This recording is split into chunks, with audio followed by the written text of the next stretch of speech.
Cameras today are more capable than they have ever been, which is great. But at the same time, they're also more complex and more confusing than ever before. That's why I created this guide for the Sony a7rv so you can spend more time taking impactful and memorable photos and less time digging through confusing menus. Quick note, my name's Alvaro. I'm a landscape photographer from the Pacific Northwest. And yeah, let's get into it. Before getting started, I recommend you check out the link in the description. It's going to send you to my portfolio. While you're there, feel free to look around. But in regards to this video, it's going to give you access to the guide that I created so that you can follow along step by step on how to set up your camera to be ready for just about any situation. This is what it looks like. It'll show you what section you'll be working on and also where in the menus to find it step by step. There's 3 sections, so don't get lost. Before we change anything, I recommend you check for a firmware update. To do that is super easy, and this is the fastest way that I know. Go into the menu, and on the left-hand section here, go all the way down to this little globe right here. Then it's section number 1, and then you're going to go into the first option after that under smartphone connection. Once you're in there, it's going to tell you to download the Sony Creator app on your phone. Please do it. It's super easy. From there, you'll be able to check for an update on your camera once it's connected to your phone. And if there is an update, it'll wirelessly send that information over to your camera body. It takes about 5 to 10 minutes. That's how I updated this camera and the camera that I'm shooting with right now. So get that out of the way if you need to, and then we'll jump into the button customizations. Alright, now that you've got that out of the way, now we're going to customize some buttons. Go back into the menu.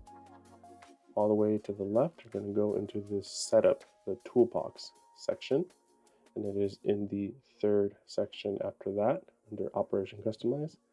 Go to the right, and it's the first option. Here on the left, it'll let you know what part of the camera you're working on. Go down to the 3rd option, which is top.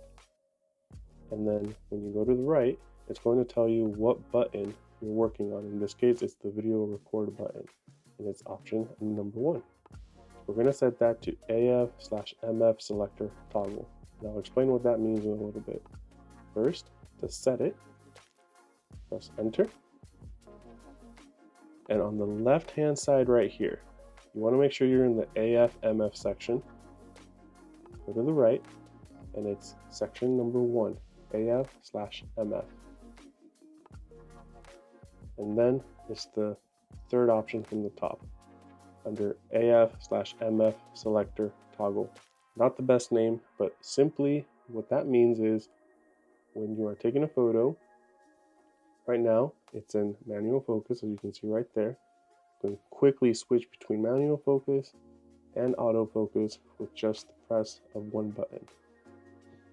This comes in handy in many situations. For example, if your autofocus is struggling to focus where you want, or if you want to be more intentional with your focus and you're on a tripod and you want to manually focus, you may be asking yourself, why are we changing the video record button to something else? In my opinion, the a7rv is a much better photography camera than a video camera.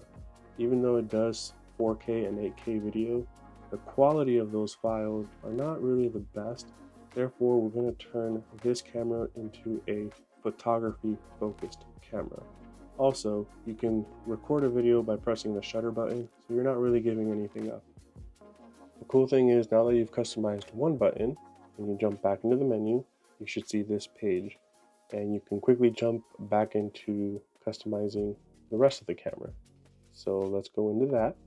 Go down to the 3rd option for top. Now we're going to work on the 2nd option. This time it is the C2 button, which is right next to the other button that we just customized. We're going to set the C2 button to Focus Magnifier. To do that, go into the AF/MF section, section number 4 after that, and then Focus Magnifier. Let's say you are in autofocus mode. You can quickly switch to manual focus. And in order to help you with your manual focus, you can quickly pop into the photo, get much closer, and really dial in your manual focus. These two buttons being next to each other has really good synergy. Okay, the next thing we're going to work on is the AEL button. Go back into the menu in the customization, and now we're working in rear 1. And we're going to set that to finder/monitor select. To do that, you're going to want to be in the toolbox section, followed by section 4 under finder/monitor. And then on the right, it's going to be the first option in finder/monitor select. What this allows you to do is change between the EVF and the back screen as you desire and not as the camera desires. The reason you want to set up like this is if you're out in the rain or snow, sometimes you can get water droplets building up right here or snow, and it will actually trigger the sensor. And if your EVF is all messed up, you're not going to be able to see through there very well, and you'd prefer to use the back screen or the other way around. I think it also helps you save battery life as well. This way you're in control of when you are looking through the EVF or the back screen. In order to turn off the sensor entirely, there is a couple more things you need to do. So to turn off the sensor inside of the EVF, go into your menu, and you're not going to do the custom key dials now. You're going to go to the left, and you're going to go to option number 7 under Finder Monitor. And you're going to go to the right, and so set it to manual on the very first option. Select Finder/monitor. This will give you full control of when to turn on or off either EVF or back screen. This one sets it so the EVF is always on. That's a good way to clear your battery. And then auto is what it comes with out of the box. So set it to manual. The next button we're going to work on is the AF on button. And I'll give you a quick demonstration of what it does. Down here, it'll show you the subject recognition turned on. And I've set this button to be able to cycle through different subject recognitions. So for example, right now it's set to human, but if I wanted to, I can quickly cycle to animal or bird. I only have 3 because these are the 3 that I do the most of. There's a few more options. I'll show you how to set those, but first let's set this button. In order to do that, I'm going to go into the menu, go back 1, and then go back into option number 3 under Operation Customize, and then the top option there, it's rear 1. But now you're going to go into option number 2, and you have the button highlighted right there. To do that, you're going to go into the AF/MF section, and section number 3 under Subject Recognition, and then select Recog Target Select, or Recognize Target Select. When you press OK on it, it'll ask you which subjects you'd like to cycle through. I only have 3 on: human, animal, and bird. These are all the options that it offers, so select the ones that are most beneficial for you. Once you have those selected, press OK. For me, less is more. Okay, now that we've set this AF on button to cycle through different subject recognitions, you might be wondering, what if I don't want subject recognition on? Well, we're going to change this button. It's kind of tucked away in here, the C1 button, to turn subject recognition off entirely. And the cool thing is, even when it's off, you can still cycle through your subject recognition modes with the other button and still leave it off, so you can be a little more prepared for when you do have subject recognition needed. And it's kind of tucked away in here, but it's not really something you'll be pressing very often, in my opinion. Most of the time I leave it off, but having a way to quickly turn it on, I find to be very useful. Okay, let's set that up real quick. Going back into the customization menu, it is in rear 1. Now it is in the 3rd option, and it is in the AF/MF section. Section number 2 after that, focus area. and then track recognition off toggle. And with this setup now, you'll be able to quickly cycle through your different subjects that are important to you, or if you don't want subject recognition on at all, you can quickly turn it off, like you can see down here. All right, next up, C3. We're going to set this button to silent shooting, or in other words, set our electronic shutter. Right here, it'll say MEC, stands for mechanical shutter, and you'll be able to hear it. When you turn on silent shooting, surprise to absolutely nobody, now you can't hear anything. This is helpful for when you're shooting smaller subjects like small birds that are very skittish and easy to scare away. In order to set that, go into the menu, your customization, rear 1, and it is option number 4. That is under the camera icon. It's in section number 6 under shutter/silent, and it's the first option after that.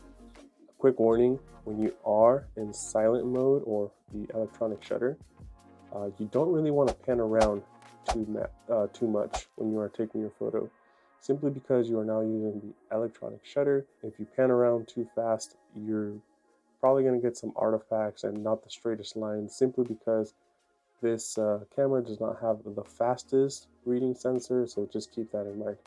This next button, C4, or the trash icon, it's one of my favorite settings, and you probably didn't know about this, but let me show you. We're going to set it to create a divider frame, as it says on the screen. Now, what is a divider frame? I'll show you. Let's create a divider frame again. Then go into your playback, and you'll see this. And what this does basically is it creates a break in your playback, and this is super beneficial when you are doing your post-processing. It basically bookmarks where you want a group of photos to start and end. For example, if I wanted to shoot a pano, I'll take 3 photos, and then I'll create another divider frame. When you go in your playback, you'll see this is where I created the first divider frame.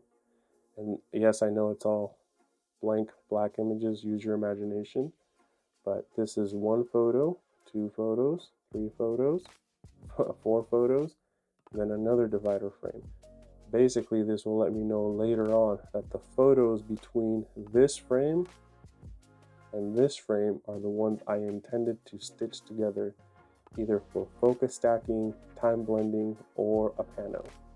Very helpful, very beneficial, and I don't really see a lot of people on the internet talking about it, so very useful feature that I use almost every time I'm out shooting. Let's set that up. Go back into your menu, customization, rear 1, and it is option number 5. That is in your camera icon. Section number 9 under selection/memo, and it is your last option on the next section. Create a divider frame. Trust me, the next time you go out shooting panos or any type of photo you want to blend or fuse together, use this feature. It's going to be super beneficial. Okay, so this setup utilizes back button autofocus, and we're going to set the autofocus initiation to the joystick. The joystick allows you to move your autofocusing point, and then when you press it, it'll initiate autofocus. So let's set that up. In your menu, you are now going to go to rear 2, and it's the first option after that. It's in the AF/MF section, section 1 under AF/MF, and on the next section, it's the option on the bottom, AF on. Now, you'll be able to move your focusing point, and then once you have it where you want it, press in to initiate your autofocus. Sometimes getting the shot or missing the shot is just a split second. It's more beneficial to set your autofocusing point, and instead of lifting your thumb to go to a different button to initiate autofocus, it's better to already be there. The next thing to do is to take autofocus initiation away from half pressing the shutter button, which is how all cameras come out of the box. To do that, you're going to go into your menu and then go all the way to the left, and the icons over here, go into AF/MF, or the focusing section, and it's in section number 1. And then on the next section to the right, the very last option, AF with shutter, you want to turn that off. Now, when you half press the shutter, all it will do is try to set your ISO if you are on auto ISO. As a landscape photographer, I find it very beneficial to be able to switch between different focusing areas in a pinch. I've set the center button in the scroll wheel to allow me to do that. So as I'll show you, when I press it, you'll see right here my focus area changes to something different. I have 4 different options that I like to cycle through, and I'll show you how to set those up. First, you want to set the center button, so let's go back into the menu, go all the way to the left and go into our setup, then into the operation customization, custom key, rear 2, and it is our second option after that. We're going to set it to switch focus area. That is in the AF/MF tab, section number 2, and then switch focus area. Now you'll be able to switch your focusing area quickly. The camera comes with 14 different focusing areas. I think that's too many, so I only have 4. To set those up, go back into your menu and then go all the way to the left and go back into the focusing section, the AF/MF tab. And then you're going to go to focus area, go to the right, and it's the second option down from there. You'll be able to check mark the ones that you want on or off. The ones on the top are focusing areas without tracking autofocus. The ones on the bottom are with tracking autofocus. So once you have the ones that you think are most beneficial for you, go ahead and set them and then press OK. Next, we're going to change the button on the right of the scroll wheel where it says ISO. We're going to set that to our grid line type. This comes in handy when you're on a tripod and you're doing things slowly. It can help you set up your composition better. To do that, go into the menu, but then go back into your setup section, operation customize, and it is on rear 2. And as you can see, we're going to skip number 3, drive mode. That's how it comes out of the box. You're going to leave that as is. Option number 4, do that, is in your camera icon, section 10, and then the second option after that, grid line type. Now you may be wondering, how do you set your ISO? Well, let's do that next. You're going to set the scroll wheel to change your ISO. Usually I shoot on auto ISO, and this scroll wheel here on top lets you set your exposure compensation, so I don't really mess with ISO all that much unless I'm on a tripod.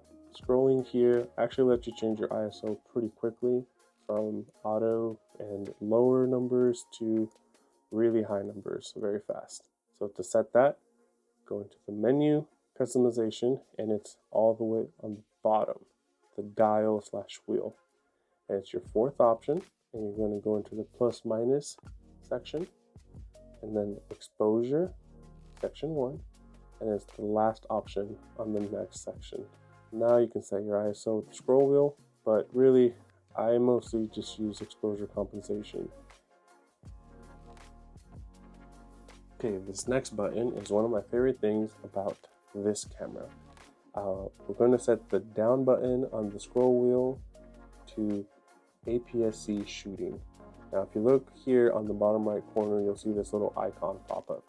It basically means that you are in crop sensor shooting.